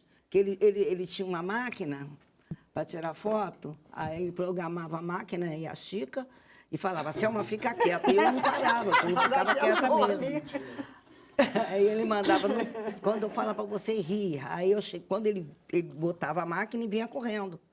Quando ele vinha correndo, eu achava engraçado. Aí eu falava, você estava engraçado, hein? Que não sei o que, essas coisas assim. Não, e essa foto que mostrou agora já mostra o olhar de admiração, né? Da criança para o pai, né? Esse olhar que toda menina acaba tendo para o pai, o primeiro herói, né? Vocês fizeram agora um show, enfim, que vocês até homenagearam, né, os 90 anos de Candeia e tudo. Rival, eu imagino que para você deva ter sido, assim, de uma emoção ímpar, né? Algo que te tocou demais, olha só. Isso, né? A emoção está sempre, né, contida em mim, sabe? Porque todo dia a gente tem essa lembrança do meu pai, até porque agora, pelo fato de eu estar com as matriarcas e sou presidente do Quilombo, a escola que ele fundou. Então, além da vivência de família, tem essa história, né, de conviver com ele diariamente. Então, ele é presente na minha vida. Então, tem dias que eu tô legal, tô alegre, tô feliz, mas de vez em quando bate uma saudade, umas tristezas, essas lembranças, e essas lembranças me acalmam. Mas isso é normal, né? Na verdade, Selma, isso é muito amor, né? E quando tem amor, né, tem saudade. Realmente. Não é? E aí tem emoção, como você ficou agora, né? Minha querida Vera, e você com sua avó Clementina de Jesus, inesquecível, pioneira nesse Brasil. A gente precisa falar nesse nome de forma bem alta, não é isso, Fabi? Com certeza. Não é? Porque num momento em que as mulheres tinham pouca visibilidade, menos e menos e menos do que hoje, né? Ela vinha com aquele vozeirão potente. Que lembrança você tem, hein? Então, as primeiras lembranças que eu tenho é quando ela morava no 41, na rua Caú, número 41. Era uma vilinha simplesinha, né? A vovó trabalhava em casa de família, né? Aí, de repente, ela é devota de Nossa Senhora da Glória. Então, todo ano, ela ia na igreja com meu avô, com os amigos, ia assistir a missa e depois ia para a Taberna da Glória tomar os biricuticos, que ela falava, eu vou tomar meus biricuticos. Aí ela vai vir empadinha, pastelzinho, tá. Ia fazer aquela rodinha de samba com os amigos, né? A gente está vendo foto dela, lindíssima. Aí um dia, a vovó cantando, quem vem do banho de mar? Hermínio Belo de Carvalho. A história dela aí, né, mudou, né?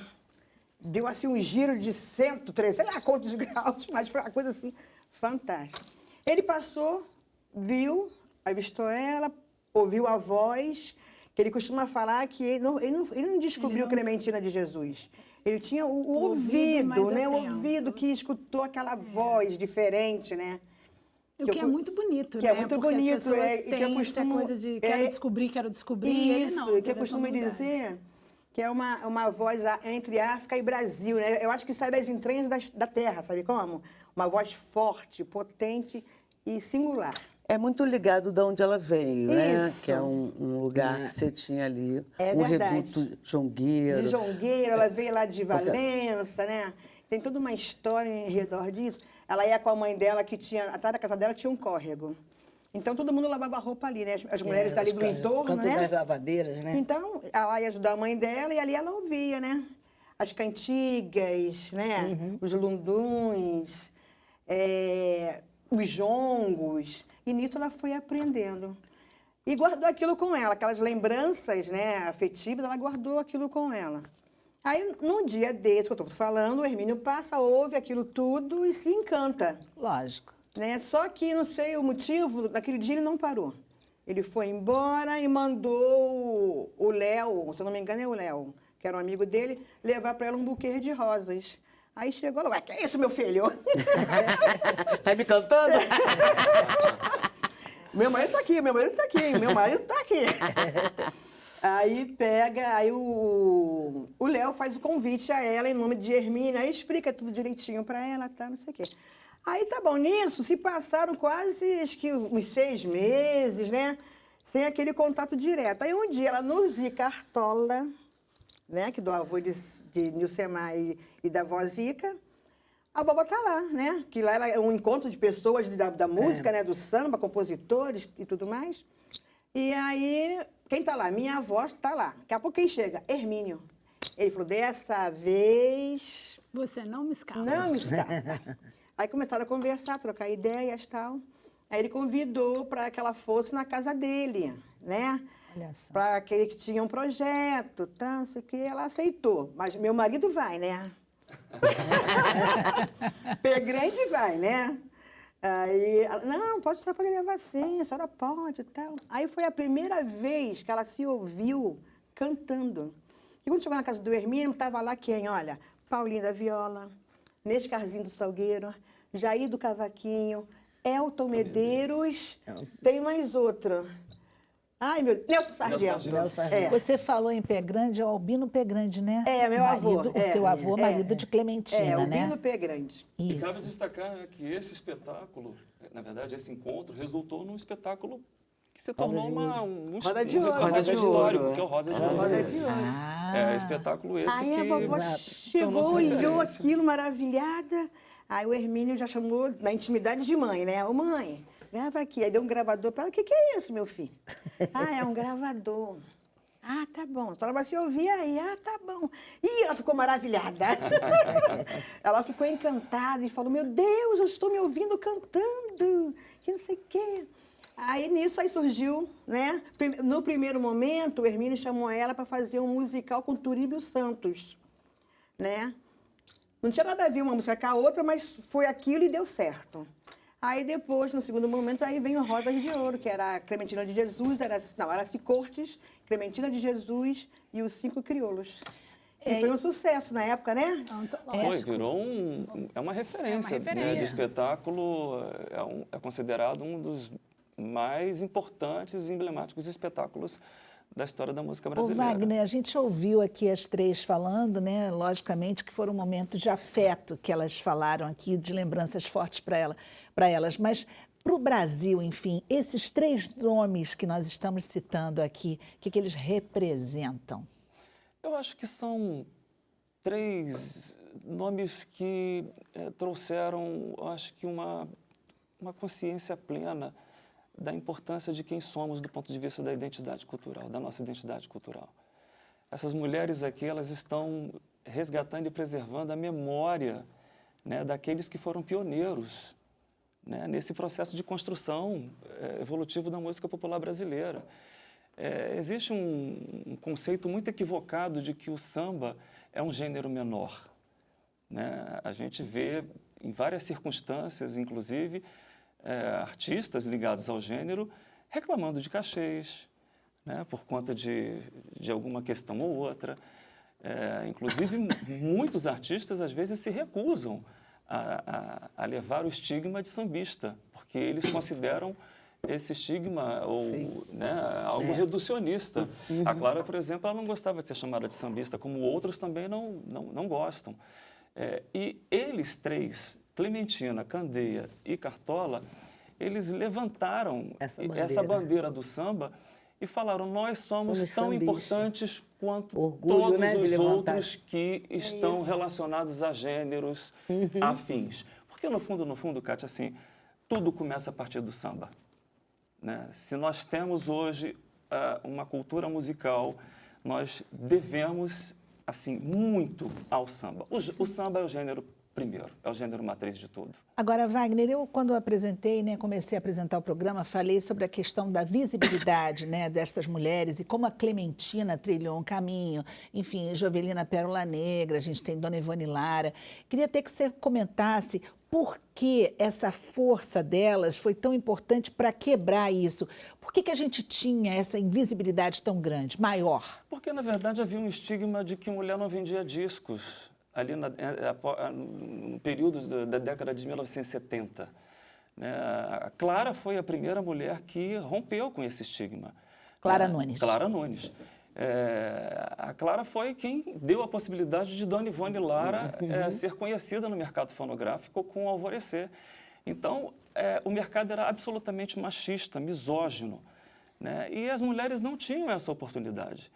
Então, quando a Clara ela chega e abre as portas para Dona Ivone, para Beth, para Alcione e para tantas outras, a própria Clementina, isso vai se tornando assim mais palatável, não só para aqueles que comandavam as gravadoras, mas também para o grande público. E para outras de outros gêneros, né? E para outras de outros gêneros. Sambistas. Então, a gente, até hoje isso existe, né? Claro, vamos né, fingir que isso não acontece. Até hoje, nós temos um mercado que é absolutamente misógino, machista no mundo do samba. Agora que nós estamos vendo presidentes de escolas de samba, mulheres, diretoras de baterias. Você é presidente do Quilombo, diretoras de bateria, também mulheres, intérpretes femininas, né, indo para a avenida assim, defender o samba. É muito pequeno, né? Muito pequeno. Ainda é uma árdua luta, né, que é travada. A Nilcemar, ela não gosta muito de falar, mas assim, a gente não pode deixar de esquecer que ela foi assim uma pioneira nesse processo de enfrentamento mesmo contra essas nuances, né, de invisibilidade do preto sambista.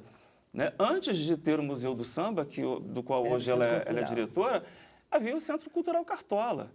Então, ela foi a responsável, né, eu acho que dou esse crédito a ela, porque é verdade, eu acompanhei todo esse processo.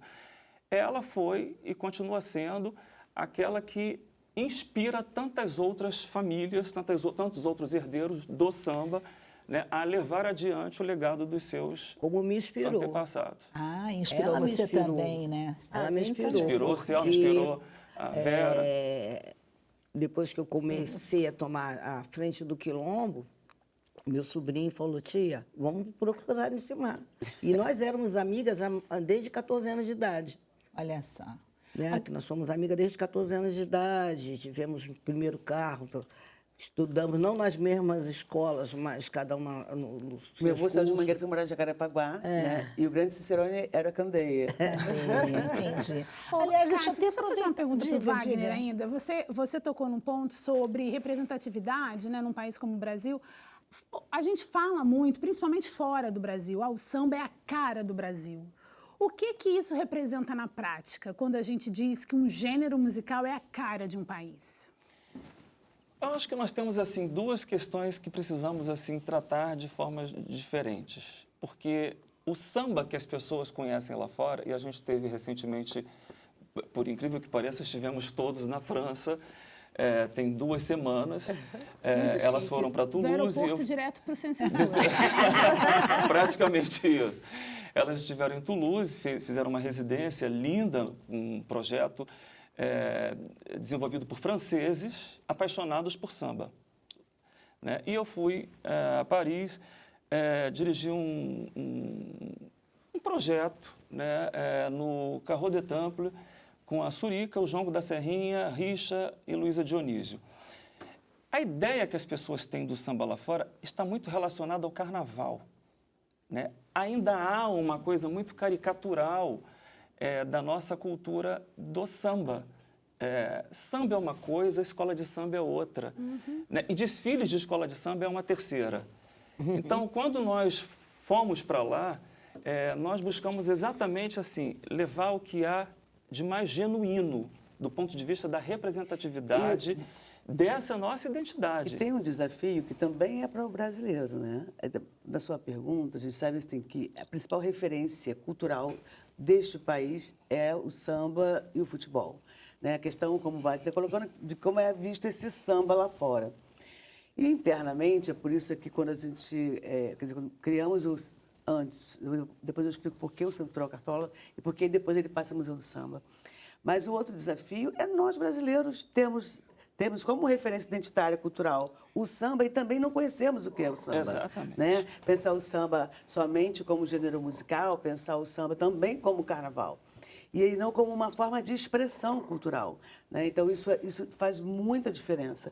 Inclusive, na hora que você percebe, né, que as linguagens tradicionais, da dança, da música, né, da cena, enfim, tudo está presente dentro dessa forma de expressão, aí vem uma pergunta, que depois a gente aprofundar e provocar, mas, nossa, tão rico assim, né? Exatamente. E por que ele não é tão valorizado e conhecido por nós brasileiros? Aí vem outro atravessamento, a digital negra na criação dessa expressão cultural.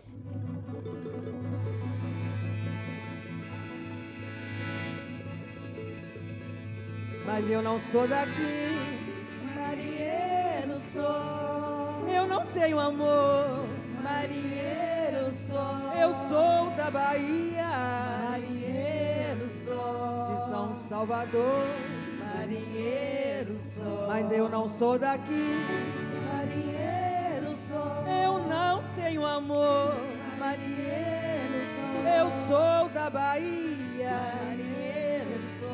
De São Salvador, marinheiro sou. 1, 2, 3. Ô marinheiro, marinheiro, marinheiro só. Quem te ensinou a nadar? Marinheiro só. Ou foi o tombo do mar? Marinheiro só. Ou foi o balanço do mar? Marinheiro só. Lá vem, marinheiro só. Como ele vem parceiro? Marinheiro só. Todo de branco? Marinheiro só. Com seu bonezinho? Marinheiro só. Lá vem, marinheiro só. Como ele vem parceiro? Marinheiro só. Todo de branco? Marinheiro só. Com seu bonezinho? Marinheiro só. O marinheiro, marinheiro.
Ruth falou tanto, né, do Cartola. Vamos falar de Candeia, vamos saber, né, do passado dele. Tocava música desde cedo, menino, né? Tocava flauta nas rodas de samba. Conta pra gente. Não, quem tocava flauta era o meu avô. O seu avô? O meu avô, o pai dele. E ele só olhava? Ele só olhava e não tocava instrumento nenhum, né, na época. Não tocava absolutamente nada, porque meu avô não deixava ele participar muito das coisas. A minha avó era Beata, né? Junto com a avó do meu pai, que era a mãe dela. Então, naquela época havia aquela questão, né, de que todo sambista preto... É preconceito, né, mesmo, aquele né? preconceito, Tem que estudar, aquela se não estudar, questão, não vai dar pra tinha que nada. estudar, que se não estudasse, aí seria marginal, seria vagabundo, seria isso e aquilo. Então, meu avô sempre foi sambista, sempre foi, vamos dizer agora, espírita, que antigamente era macumbeiro, mas agora estão falando de espírita, vamos respeitar. Antigamente era macumbeiro, né? Então, tinha a religiosidade dele, meu avô, mas a minha avó era beata, católica, fervorosa, acompanhava as missas na igreja todo domingo e levava meu pai junto. Porque lá em casa, na casa deles, sempre havia uma roda de samba, um pagode, qualquer coisa, uma reunião deles, e rolava umas cachaças mesmo, que ninguém bebia cerveja. Nem leite, fazia né? Nem leite. Não, na época eu não era nascida. Mas rolava lá os pagodes deles e comida, aquelas coisas. Aí minha avó fazia as coisas, mas por ele não ficar naquela cachaça lá, levava Tuninho para a igreja. E ele foi para a igreja, ele chegou a ser coroinha. Olha, e é verdade que foi na casa dos seus avós que nasceu a Portela? Não. Não foi? Não, meu avô foi um dos fundadores, junto com Paulo, com Bide, com o outro... Bide... Não, Bide, Marçal, tem um monte de... tem vários. E meu avô foi um dos fundadores da Antônio Rufino, Antônio Caetano. Rufino, Antônio Caetano. Foi um dos fundadores e foi também o que teve a ideia... Olha aqui, ó, com a bandeira da Portela. Esse é meu pai. Essa foto é linda. Esse é meu pai. Mas Olha esse bloco, bonita, esse né? bloco Vai Como Pode nasceu nos quintais do seu avô. Nasceu Oswaldo Cruz, na realidade. Não foi nos quintais lá de casa, não. Eu não sei se foi na casa de seu Rufino, do seu Caetano, né? Tem várias narrativas assim a respeito de onde teria surgido de fato a Portela. Alguns dizem que começou nas festas que a Dona Esther, na verdade, promovia. Né? Outros dizem que participou do Comimos. Exatamente. Outros dizem que surgiu ali onde hoje, depois onde foi erguida a Portelinha. Isso, na verdade, assim, não existe assim, um local. Porque, na verdade, existia o grupo e eles estavam juntos o tempo inteiro. E eles iam fazendo. Eles promoviam atividades no bairro porque não se tinha nada, né? Então, era o bloco, eram as casas de santo que tinham na época, né? Da Esther, né? Exatamente. E era a diversão deles. Então, tinha um bloco fundado pelo Paulo, que depois veio junto com o seu Caetano, tudo fizeram a Portela. Vai Como Pode. O Vai Como Pode, que depois se transformou em Portela. Porque o delegado da polícia não deixou ser com esse nome. Vai Como Pode. Mas Grêmio Recreativo, Escola de Samba, Vai Como Pode, também não tem, né? É melhor Portela. Mas é bom pontuar, né? A interferência, né? Eles não permitiram esse nome. Não, falou de onde que é o endereço? Então, na estrada da Portela, então pronto, Portela. Deve ter sido por aí mesmo. Não, foi por aí mesmo. Deu certo. Como é que ele cresceu, enfim, depois? Bom, se tornou grande Candeia, né? Que a gente conhece. Então, devido a essas coisas, porque ele ia, como eu estava te falando, frequentava lá as coisas, mas só que quando eles voltavam para casa, o samba ainda estava acontecendo, os pacodes, roda de samba. Ia para a igreja? E voltava. E disse ele para mim, que ele já escrevia algumas coisas. Mas o meu avô não queria de jeito nenhum. Só que ele ficava ali e ficava escutando, participando. Não tinha jeito, ele ia ficar onde? Não tinha outro lugar e ficava ali participando. Mas vovô nunca deixou ele ficar diretamente ligado nisso. E depois eu acho que ele começou a fazer alguma coisa, não sei, ou acho que foi quem escutou ele cantando, falando alguma coisa, foi Tio Manasséia. Que aí viu que ele dava para coisa. Aí começou a chamar a atenção do meu avô, brigando com o meu avô. Pô, deixa de ser bobo, Candeia, deixa o garoto tem talento, não sei o quê.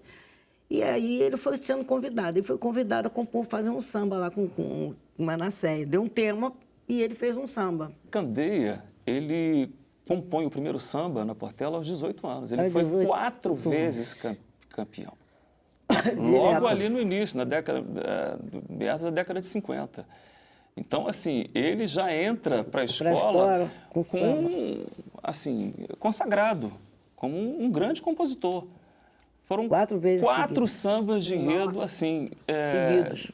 Praticamente seguidos. Tempos, né, áureos tempos, em que ele, assim, mostrou que ele não era gravados também, né? um forasteiro. Né? Ele era uma pessoa que tinha propriedade para, de fato, estar ali naquela ala de compositores. Isso. E como é que foi quando ele viveu, assim, esse drama imenso, não é? Que foi... Desse acidente? Desse acidente. Foi... Ele tinha 30 anos? Foi, eu tinha uns 4 anos, 4 ou 5. Muito novo. Aquela foto que apareceu ali. Muito novo. Muito novo, ele era muito novo. E foi muito difícil para ele, né?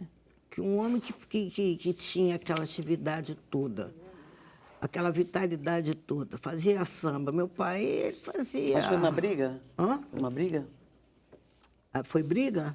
Não, um caminhão bateu no carro dele, dizem que ele desceu do carro e deu tiro no caminhão. Cada um conta uma história. Outros já falaram que não foi isso.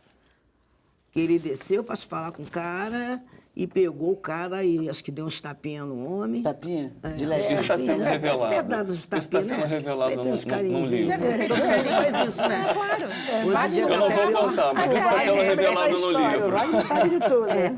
Fala. Conta aí, Vou Wagner, contar, está sendo revelado no livro, eu não vou contar. Tem muita coisa que eu não vou contar. Por favor, eu acho que você deve, no mínimo, esclarecer aqui. Eu não estou revelando tudo. É sem censura. Sem censura. A própria Selma não sabe bem. Sem censura. Sem censura. Aproveita, conta a história e Na já verdade, lança o link da foi uma pré-venda. fechada que um caminhão deu no carro em que ele se encontrava.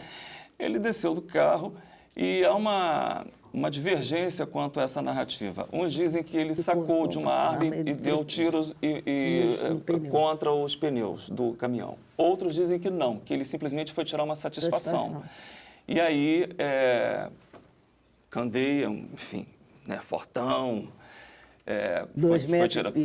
foi tirar satisfação com o motorista de caminhão. O motorista de caminhão já ficou absolutamente tenso e pegou um revólver e atirou contra ele. Então, há uma divergência dessa narrativa, assim como também há uma divergência quanto ao ano em que isso se deu. As pessoas falam que foi em 1965 e a gente está começando a descobrir que foi em 1966 e não 65. Né? Se fosse 65, esse ano completariam aí 60 anos, né, dessa tragédia, mas tudo leva a crer de fato que foi em 66. Wagner, e a obra dele mudou depois dessa tragédia? Candeia mudou muito? Mudou bastante, mas eu sempre digo o seguinte, que é como qualquer artista, assim, ele já nasce artista. Eu não acho que por conta de um episódio como esse, o Candeia tenha se tornado um poeta. Como muitas vezes as pessoas... Como eles são poetas líricos, o que retrata nas letras. Nas letras. E aí, assim, eu acho que ele teve a sensibilidade aflorada por conta de um episódio. Ou seja, ele começou a viver solitudes, porque ele não era um homem solitário. Ele era um homem que vivia cercado de amigos. Então, acho que nos momentos de solitude, ele refletia sobre a existência e começava a traduzir aqueles sentimentos em músicas. Mas dizer que ele se tornou um grande poeta a partir de um episódio trágico, eu acho que é uma narrativa um pouco na tentativa de mitificar o personagem. E a Selma me pediu para fazer esse trabalho, que é uma nova biografia, já tem uns 10 anos que a gente está nessa batalha. E eu, cada vez mais, tenho a convicção de que o Candeia, ele foi um personagem e continua sendo um personagem extremamente importante do ponto de vista da resistência, mas não é essa resistência folclórica que as pessoas falam, não. É a resistência que está relacionada à postura. Visionário. A resistência que está relacionada à postura, ao modo de se colocar, ao modo de compor, a forma como trata politicamente as questões. Ele escreveu um único livro. Né? Que está aqui. Que está ali com a Fabi. Escola de Samba. Escola de Samba, árvore que esqueceu a raiz. Olha, e aí quem sustenta o tronco? É a raiz. É a raiz. Então, esse livro aí é um livro que eu chamo de o nosso apocalipse do samba. Eu brinco. Porque ele foi profético. Tudo que está acontecendo hoje, e a Selma sabe disso, está ali retratado nesse livro de 1978.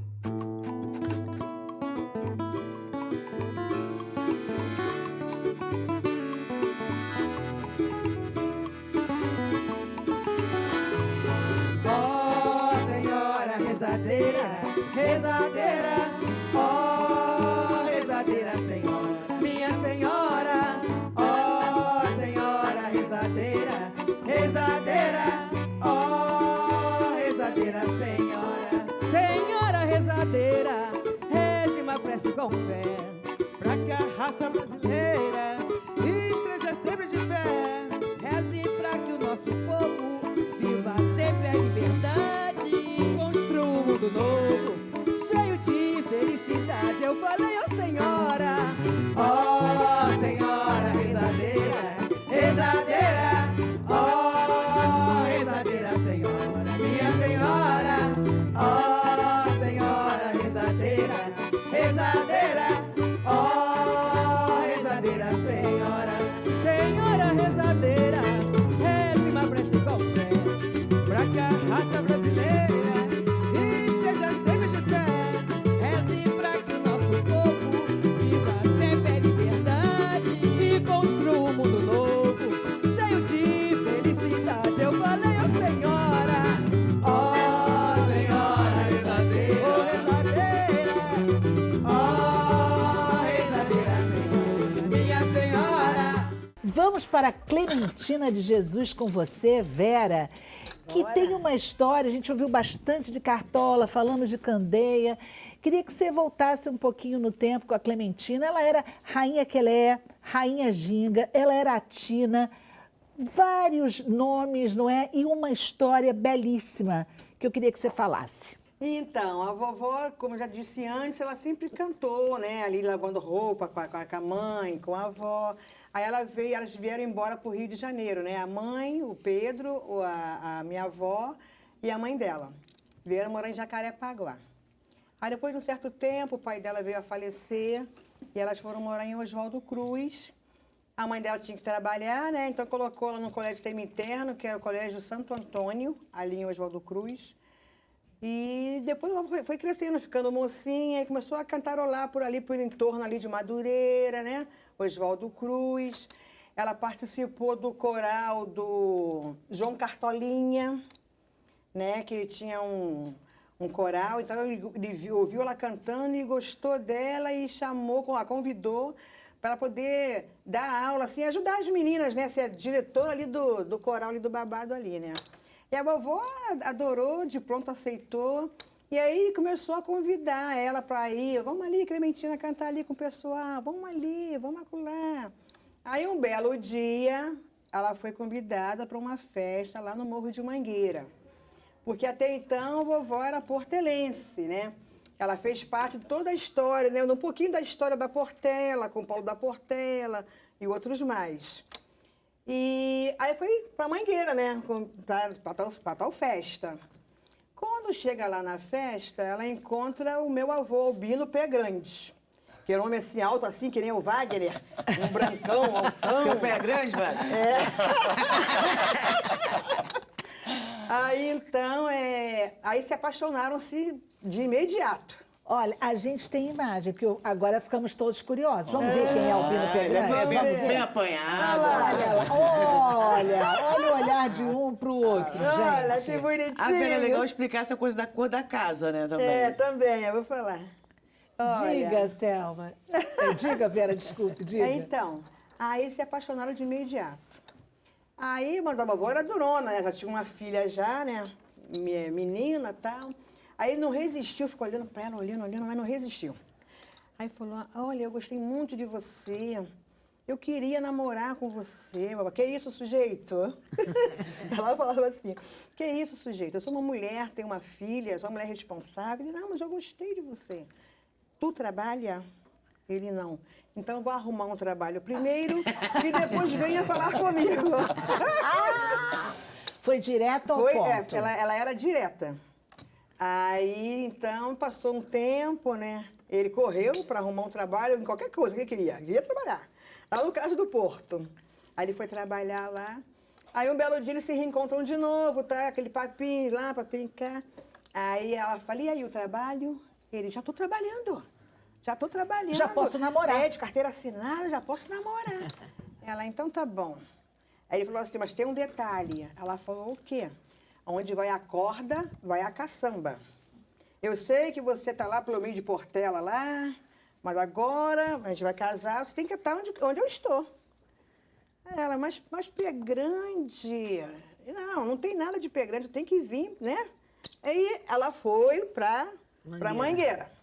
Desfilou pela Mangueira, era amiga da tia Zica, era amiguíssima do Cartola, Nelson Sargento. A minha avó falava assim, ela não é nada de Mangueira, ela é Portela. Ela tá aqui só por causa do marido. Tinha isso mesmo?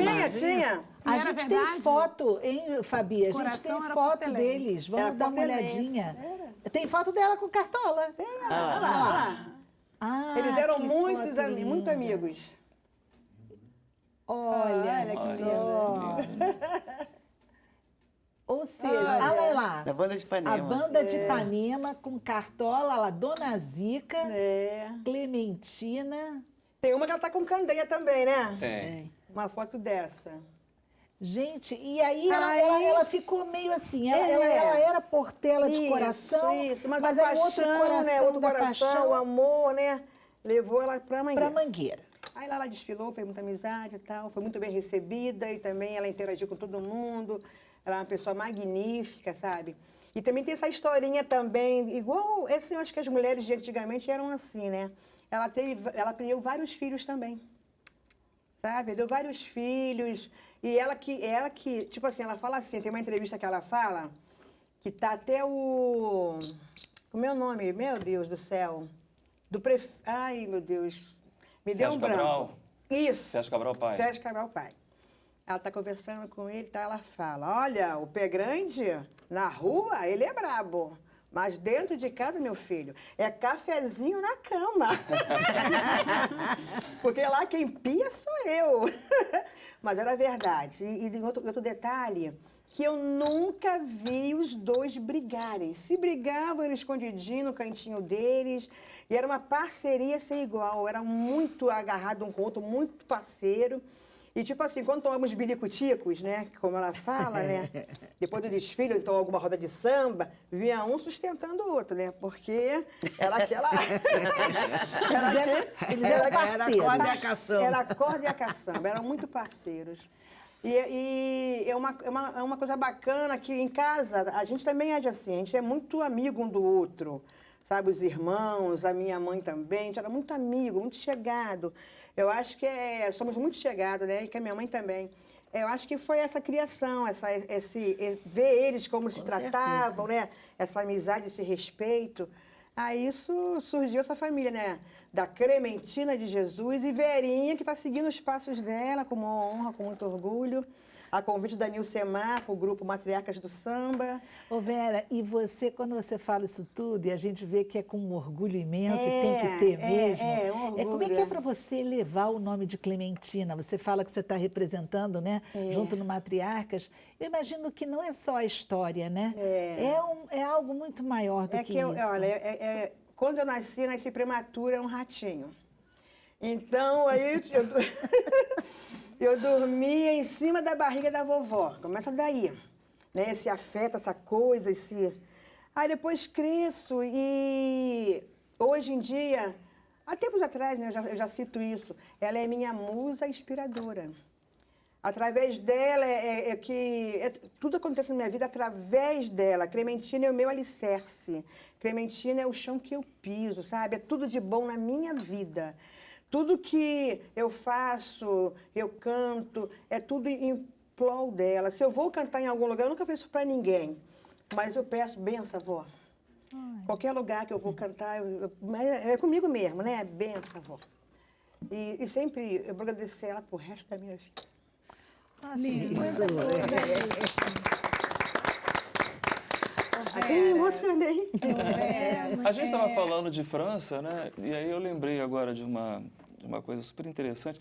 A Clementina foi à França também. Foi. E ela foi a primeira brasileira, talvez eu acho que a única, a gravar a Marselhesa. Vocês acreditam nisso? É verdade. Nossa. É verdade. Em português. É verdade, é em português. Ela cantou a Marselhesa em português. Uau. E ela também, outro detalhe, né? Ela foi a primeira cantora negra de samba a cantar no Teatro Municipal aqui do Rio de Janeiro. E era a gestão do Darcy Ribeiro e eu acho que o Brizola, se eu não me engano. Ela foi a primeira a cantar com a bateria da Mangueira, foi Bete Carvalho. Mas estou falando assim, negra, né? Sim, preta retinta, né? É, retinta. Ô, foi Vera, até hoje a gente tem uma intolerância religiosa gigante no Brasil, né? E a Clementina foi pioneira em levar para o palco essa ancestralidade africana. Como é que você enxerga essa coragem dela hoje? Ela era uma mulher à frente do tempo dela, né? À frente do tempo. Tudo que se propunha para ela fazer, ela ia e fazia. Ela não tinha medo de nada. Então, ela assumiu essa religiosidade dela. Eu falo que ela veio vindo assim, né? Desbravando tudo, derrubando portão, muro, árvore e tudo. Sabe? Chegou aonde ela chegou. Que até hoje vocês podem notar que ela é vacionada. Todo mundo gosta muito dela. Todo mundo fala muito dela. Como fala de Candeia, como fala de Cartola. Eles tomavam benção. Né? Meu pai tomava benção. Benção, mãe, benção, tia. Tomava Era benção, uma benção, alegria. tia. Benção. Você viu a foto do Cartola com ela, né? Sim. Aquele carinho, aquele afeto, né? Candeia, a mesma coisa, né? Então, ela era essa mulher. Sendo que, eu vou contar agora aqui em primeira mão, que sempre ela foi da Umbanda, né? E ela contava em off pra gente que ela se decepcionou, né? Não disse o porquê, também não perguntamos. Ela falou, me decepcionei e tal, e acabou o assunto ali, que ela era calada, fechada, mas era carinhosa, sabe? Ela falou que não queria mais. Aí ela falava assim, então o que você é aqui? O que você é, vó? Eu sou católica apostólica romana. E ela era misseira. Porque, ó, ela ia para a Igreja da Glória, no dia do Sol da Glória. Na Igreja de São Jorge, ela também ia no dia de São Jorge. Ou ela até da Irmandade, que é aquela capinha vermelha, ela me levava junto com ela. Nossa Senhora da Penha, ela também ia na missa. Aí depois, ali embaixo da Nossa Senhora da Penha, tinha tem o parque, até hoje, não tem? Aí ela levava empadão, pastelzinho, era tão legal, gente. Aquelas mesas compridas, cheias de sambista, sem perigo nenhum, uma tranquilidade. Então, e Nossa Senhora Aparecida, né? Então ela fala, eu sou católica, apostólica, romana, eu sou misseira. Ela, na verdade, era uma mulher de fé. De fé. Uma espiritualista. Uma espiritualista. Porque tem até ela reverencia, inclusive, o Gantuá, enfim, que é uma menina do Gantuá, que é uma Elorixá, enfim, foi uma Elorixá famosíssima, mas de uma nação quieta, do candomblé. E aí a Vera canta isso lindamente, canta um pedacinho pra gente.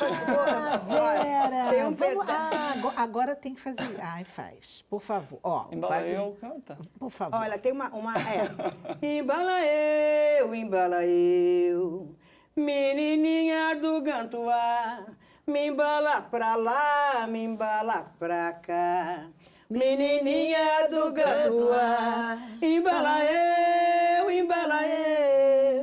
Menininha do canto, Ou me embala pra lá, ou me embala pra cá. menininha do canto, Oh, dai-me a sua benção. Menininha do canto, oh, dai-me a sua proteção. Menininha do canto, livrai-me dos inimigos. Por onde eu caminhar, viro os olhos grandes de cima de mim pras ondas do mar. Embala eu, menininha do canto, oh, me embala pra lá, me embala pra cá. Menininha do canto, oh, embala eu, menininha do canto, me embala pra lá, oh, me embala pra cá. Menininha do canto,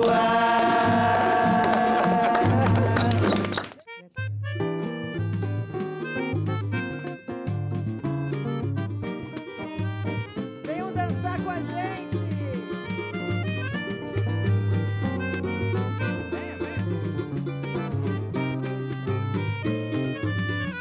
Eu sou o samba, a voz do morro sou eu mesmo, sim, senhor. Quero mostrar ao mundo que tenho valor.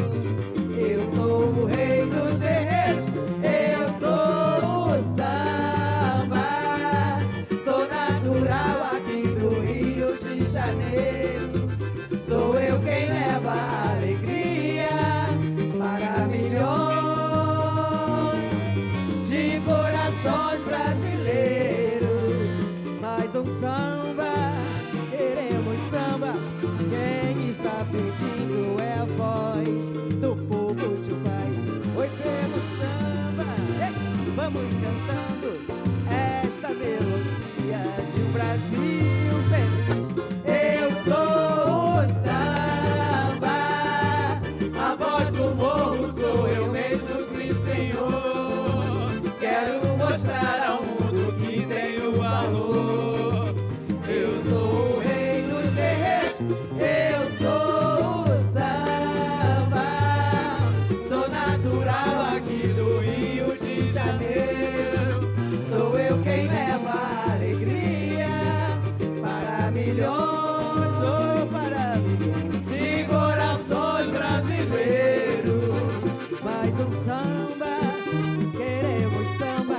Quem está pedindo é a voz do povo de um país. Foi pelo samba, vamos cantando esta melodia de um Brasil feliz.